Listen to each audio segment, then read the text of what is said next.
وأنا يرى استدل فينا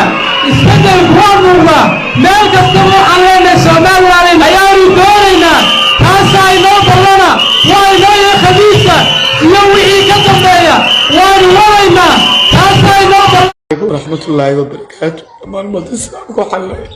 ورين هذا ريالو عقل هذا إسلاتين يا وقاشة يا برلمان كي يقول تدو يمتقل يقاطع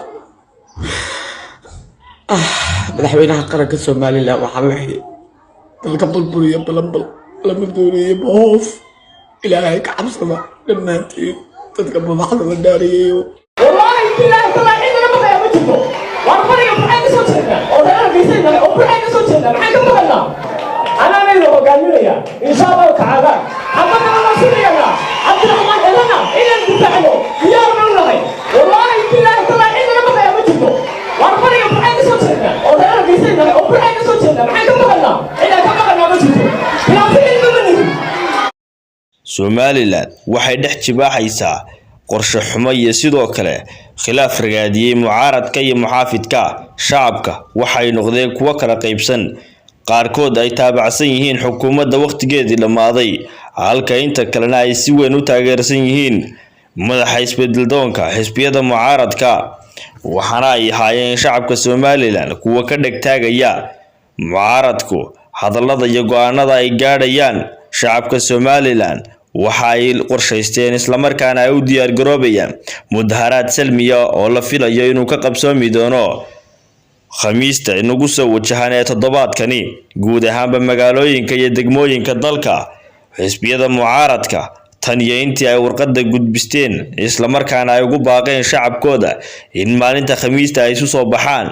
ayaa madaxweyne Muuse Biixi Cabdi waxa uu ka codsaday isla markaana uu warqad digniin u geeyay guud ahaanba shirkadaha isgaarsiinta ee sida weyn uga howlgala Somaliland waxaana uu rabaa in cunaqabateyn uu ka saaro Somaliland dhanka khadka iyo isgaarsiinta maadaama ay u muuqato in madaxweynaha hadda mudaxileedkiisa dhamaaday mudane Muuse Biixi Cabdi uu gabi ahaanba caburin saari doono xukuumadda Somaliland maadaama lagaga adkaaday baraha bulshada madaxweyne Biixi xisbiyada mucaaradku waa kuwa awood weyn ku leh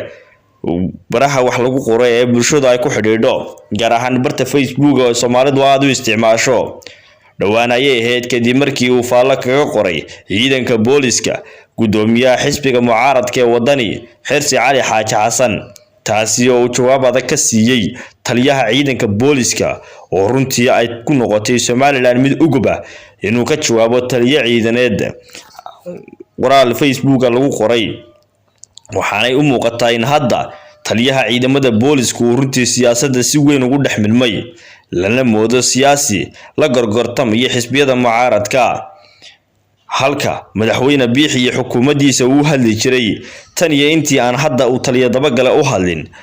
afayeenka xisbiga kulmiye siyaasi Buuni balse hadda waxay u muuqataa in Buuniba uu bedelay dabagale si kastaba ha noqotee saaxiibayaal shacabka Somaliland waa kuwa runtii ka warsugaya hadda oo ay gudaha ugu jiraan qasriga wasaaradda arrimaha gudaha labada gudoomiye mucaaradda kuwaasi oo go'aanka ka soo baxa ay ka warsugayaan guud ahaan shacabka Somaliland waxaana gabi ahaanba shacabka jamhuuriyadda Somaliland ka muuqda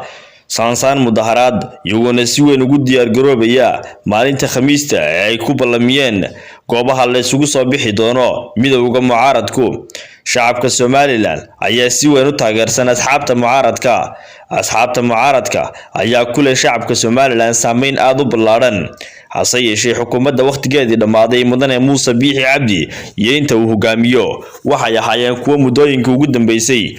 la rabay saameynta mucaaradka inay hoos u dhacdo maadaama ay ku fureen ururo kala duwan hase yeeshee shacabka wali intooda badan rajadii kama lumin waxaana ay dhammaantoodba diyaar u yihiin sidii wadankan dhig cusub lagu shubi lahaa isla markaana loo soo saari lahaa asxaabta mucaaradka oo hadda ay u muuqdaan inay wax weyn ka bedeli karaan dalka sida laga arki karo asxaabta mucaaradka waxay u badan yihiin dhalinyaro runtii dalka aad moodo inay dhig cusub ku shubi doonaan waxaana runtii ay bulshada Somaliland ka dhagtaagayaan dhawaaqyada ka soo bixi doona asxaabta mucaaradka waxaad kala socon doontaan channelkeena ansixinta wararka guud ahaanba wararka siyaasadda ee Somaliland iyo halka ay ku dambeeyaan hadda waxaad nala daawataan guud ahaanba shacabka Somaliland oo aragtiyooda ka dhiibanaya xukuumadda hadda waqtigeedii dhamaaday ee Cornel Biixi daawasho wanaagsan. والله بالله طلع عندنا بقى ما تجيبه وارفعي وبحاجه صوتنا ولا بيسنا وبحاجه صوتنا معاك بقنا انا ليلو قالوا ان شاء الله تعالى حبنا الله سبحانه عبد الرحمن لنا الى الدفاعه يا الله والله بالله طلع عندنا بقى ما تجيبه وارفعي وبحاجه صوتنا ولا بيسنا وبحاجه صوتنا معاك بقنا الى كما قلنا ما تجيبه يا سيدي مني بقى ان شاء الله تعالى واحد ينظر الناس اللي حتى هو توقع بشر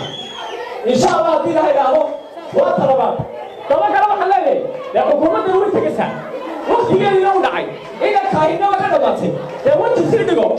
وانت أصعد رحنا عرف بداية وانت تصير دقو وانت شوتاي وانت تصير دقو إن شاء الله سافي لو بقرنا وحابنا ودفاعنا مدح طويل حتى لنا نقول تباشنا يا بفور يجي لي يعرف أيانا Buku fashilmo waxaana hadaladoodii ka mid ahaa waa magaalada Burco dadka aad arkaysaan waxay taageero yihiin jamaahiirta caraysan astaantooda ay sitaan calanka ay sitaan xisbiga qaranka wadani waxaanu leenahay madaxweynaha dalka maanta haysta anagu madaxweyne uma aqoonsanin madaxweynaha muddada yaraayo harsan tahay 20 cashi waxaanu leenahay war ha kalaama seegin war dalka burburka ka daa war substationada France ka daa war ummadana dabada ka riixaysa ka daa waxaanu leenahay ku soo noqo sharciga dalka u yaala kulmiye lama rabo waxaanu u sheegaynaa maanta Burco magaceedii bay qortay magaca Burco maanta waa xisbiga wadani kalaarin waa reer Burco oo cid u maqnayn waxay ka soo jeedaan sharci darrada la wado iyo ururka la soo dhaweynaya waxa ka qabla taagayo iyo waxa sir baxaya iyo soo lagu qalin wargaysan maanta dalkii sharciga gacanta lagu qaatay ninka madaxweynaha sharciga buu laabay wuxuu ka tagay dowladnimadii wuxuu ku shaqeynayaa wax isaga u dara waa arkaysaan ummadii Burco maanta waxaan leenahay ummadda khasab laguma maamuli karo inay dhalinyarada dareenkooda muujinayaan oo ay diidan yihiin waxa Muuse wado ee nagu wado haddii aanu doonayno ciduu Muuse wato Muuse leeyahay yeeli mayno inuu rajada shacabku wadaniyay waa Muuse haduu dadku waxay ku midaysan yihiin waxay la xeerinaya haduu garan waayo wax la xeerinaya haduu garan waayo war ragnimada la soo jiray ninkii carri jiray oo carri istaaga jiray Maxamed Cumar Xuseen Maxamed Bulshaawi wararka telefishinka RTN magaalada Burco. waraxmatullaahi wabarakaatu dhammaan ummadda islaamka waxaan leeyahay war ilaahdayaalo aqilada islaadiinta iyo uqaasha iyo baarlamaanka iyo guurtida nabadgelyo qaata madaxweynaha qaranka Soomaaliland waxaa leeyahay dalka burburiya balanbal lama doonayo boof ilaahay